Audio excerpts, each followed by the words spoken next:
Okay, so today I want to talk about Harry Styles. Are we going to get an album this year or not? And kind of what I would like to hear him do in his next album.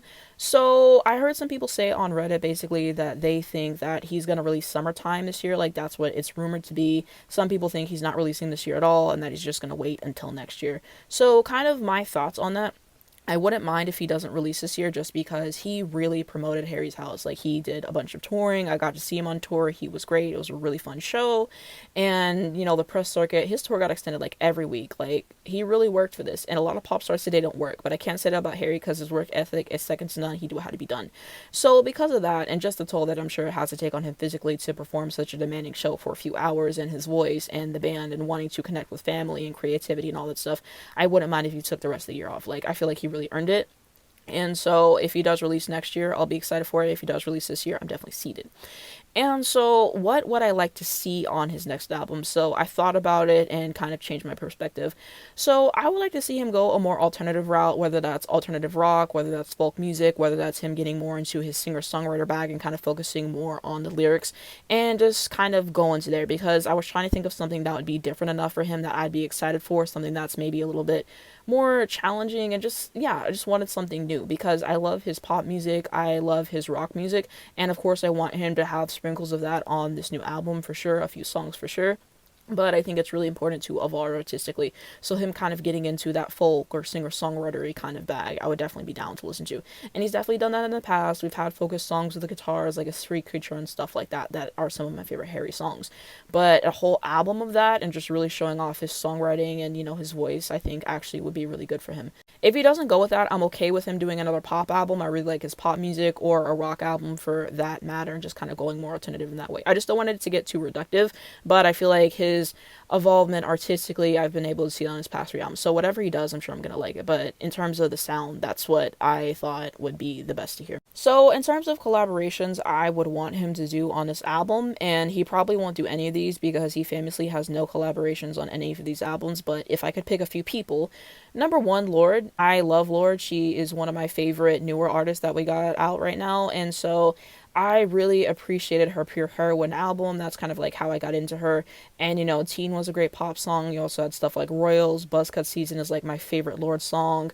Ribs is a great moment. A World Alone. You even had the deluxe track, No Better, on iTunes, which was really good. Melodrama was a great pop album and kind of tone shift for her with stuff like Green Light, Sober, and I also really like Liability as well. And then Solar Power, I feel like, is actually underrated. A lot of her fans hate it. I feel like I'm one of the only people who actually like Solar Power. But I like the title track, Stoned at the Nail Salon, Helena Troy, Hold No Grudge. And so why I really want him to work with Lorde is just because Lorde can write great alternative stuff, which is kind of what I wanted him to step into with this new album anyways. But she also has great pop sensibilities, having huge pop hits. I think Rose is like, 14 times platinum? And that's crazy because she wrote that song when she was like 16 or 17. And Lorde's kind of underrated as a songwriter. People don't give her tens. But I've been a Lorde fan for years now, and so I think that they would actually really complement each other quite well. If he were to sample a Paul McCartney song or work with Paul McCartney in a way of songwriting, or maybe if Paul McCartney sang on a record with him, I would be pleased. He reminds me of Paul McCartney in a way, and Paul McCartney is one of my favorite artists, so I think for them to work together, I would really like to hear it. Paul McCartney's voice has deteriorated, but he's in his 80s, so it's kind of be expected, but I love Paul McCartney. If you know one thing about me, I love Paul McCartney. So I would definitely be down to hear that, and Paul is pretty versatile songwriting. He's really strong in terms of that, and just his knack for melody and his ear and his talent in terms of instrumentation is outstanding. So I'd like to hear them do something together in some way, whether it's sampling or them being together on the song. I think would be actually quite cool. Next up, I got Miley Cyrus. I love Miley Cyrus. I've loved her for years. And so Miley can sing anything. She's super versatile. And so the Plastic Hearts album was so good, I'm still not over it. And so I think that it would be lovely for them to do something together. And this has been one of my most sought after collaborations for Harry for years. And she had him on the board for her last album. They didn't collaborate. So I have to see it. I have to see it. That's a big one for me. I wouldn't mind him collaborating with John Mayer because John Mayer did guitars on his last album. I'm a John Mayer fan. I think he's a horrible person, but I wouldn't mind them doing a song together. I think John Mayer can bring a lot just in a songwriting perspective. And then his knack for guitar and writing good parts for that is actually quite outstanding. So I wouldn't mind that. I wouldn't mind something with Justin Timberlake.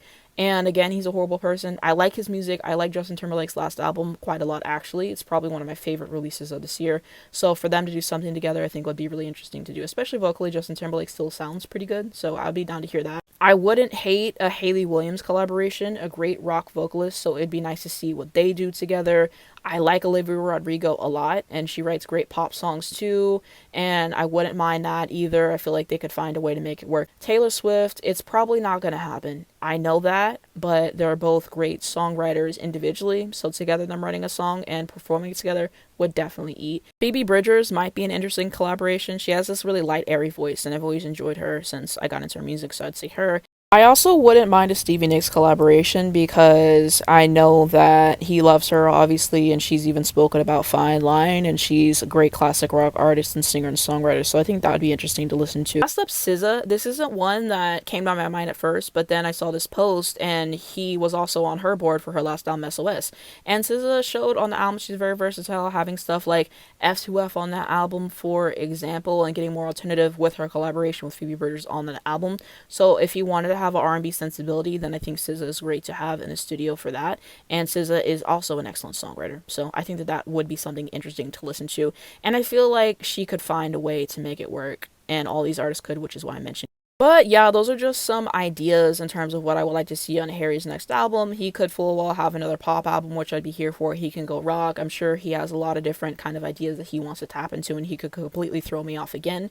And so that's kind of what's exciting about it, and I can't wait to see what he does next. So I'll definitely be tuned in regardless. Harry's House has aged quite well for me, and I still do enjoy it. I'm not tired of it yet, like I was with Fine Line after a few years. So that's another reason why I feel like him waiting another year wouldn't be that big of a deal, at least to me.